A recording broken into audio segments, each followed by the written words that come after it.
Les aventuriers avec Issa Marzouki.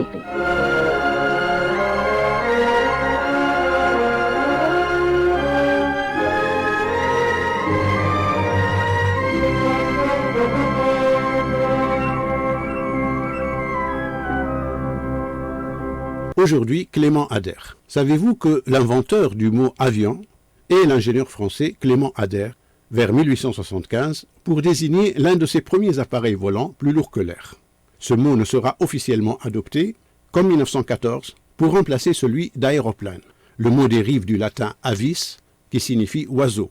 Le poète Guillaume Apollinaire rendra hommage à ce pionnier de la modernité dans l'un de ses poèmes où il dit « Mais gardons-lui le nom suave d'avion. Français, qu'avez-vous fait d'Ader l'aérien? Il lui restait un mot, il n'en reste plus rien. » Clément Ader est né à Muret, en France, d'un père menuisier. L'enfant fait preuve d'une grande intelligence, poussant son instituteur à conseiller à son père de l'envoyer à Toulouse pour suivre des études secondaires. L'élève y excelle en obtenant son baccalauréat à 15 ans, pour continuer dans une école industrielle dont il sort ingénieur diplômé en 1861.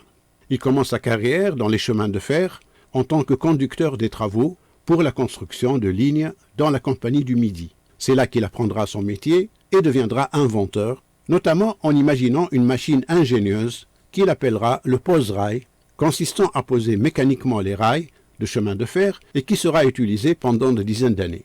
Clément Ader sera un de ces aventuriers de l'esprit qui fera preuve d'une grande imagination dans ses inventions, parfois révolutionnaires, comme par exemple les chenilles de char ou le câble sous-marin, pour n'en citer que deux.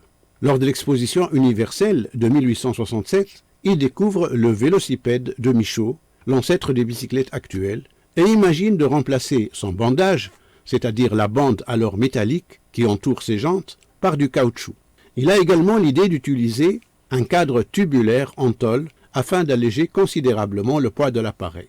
En 1880, il commercialise le téléphone inventé par Graham Bell en l'associant au combiné inventé par Cyril Duquet et a l'idée d'inventer ce qu'il appelle le théâtrophone, qui consiste en un réseau téléphonique relié à l'Opéra de Paris et qui permet d'écouter ses spectacles en restant chez soi.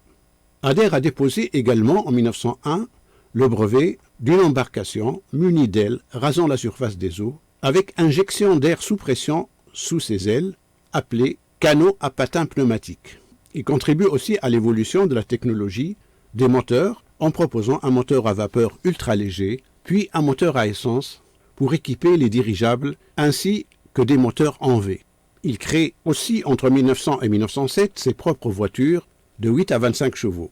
Mais le domaine dans lequel Ader entrera dans l'histoire des inventions est celui de l'aviation.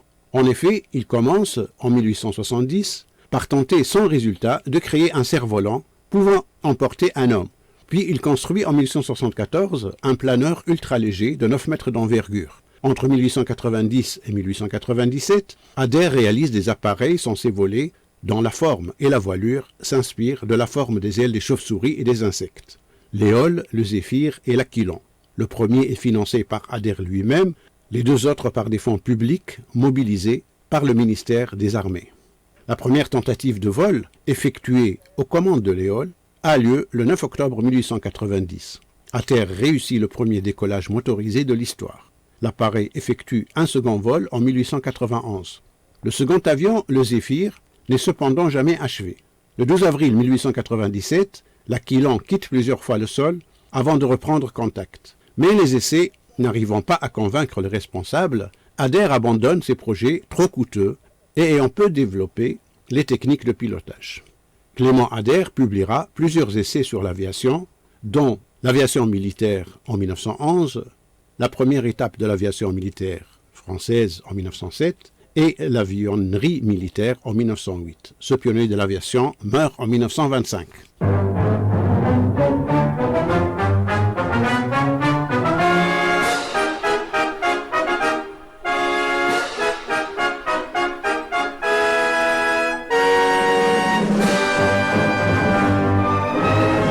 Les aventuriers